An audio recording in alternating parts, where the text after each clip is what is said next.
speak.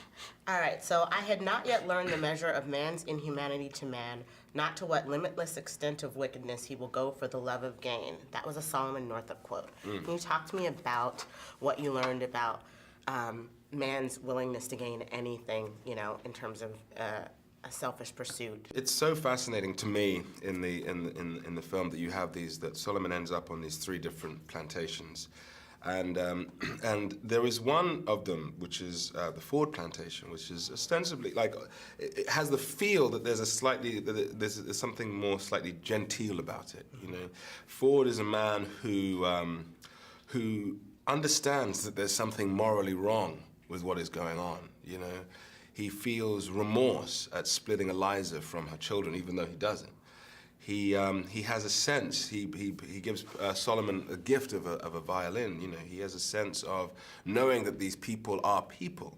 You know, on the Epps plantation, Epps played by Michael Fassbender, you know, Ford played by Benedict Cumberbatch. On the Epps plantation, Epps doesn't have any of those things. He doesn't see it in those ways. He does see the black people there as a completely different subset of humanity. He doesn't, if he sees them as human at all, you know. Epps, played by Michael Fassbender, not only saw his slaves as inhuman, he had this to say. Man does how he pleases with his property.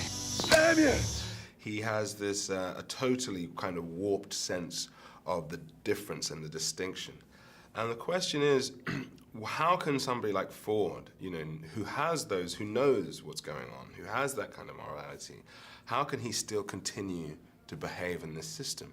And the reason is, as he says, I have debts to be mindful of. Right. You know, it is commerce, it is industry. He has a timber industry. You know, Epps has the cotton, and Judge Turner, who's the other guy, who's the other plantation owner, has sugarcane. So it's all about the money of it mixed with the morality of it. So you mentioned money and industry. The idea that you could be stolen as a free man and sold into slavery and considered someone else's property and vulnerable to that station for the rest of your life. Talk to me, but that had to be hard to play. It had to be hard to go into that place. Can you talk to me about, you know, how you played this character and, yeah.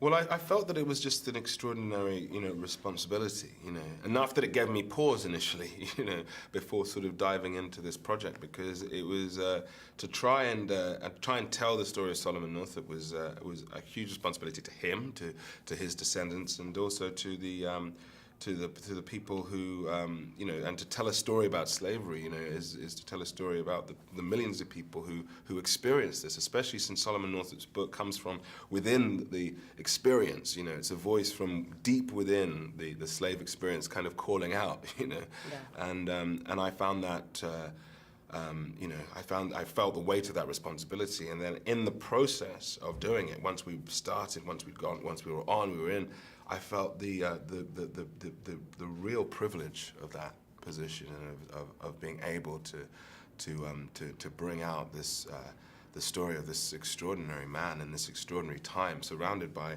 all these other people who have these incredible stories to tell, and a story of love and of strength and of courage and of bravery and of real deep resolve and a real strength of the human spirit and an unbreakable human soul. And I really felt the extraordinary privilege of that. I really appreciated your efforts. I thought it was a beautiful film. Thank you. Very well told. So thank you so much. Thank you. Alrighty.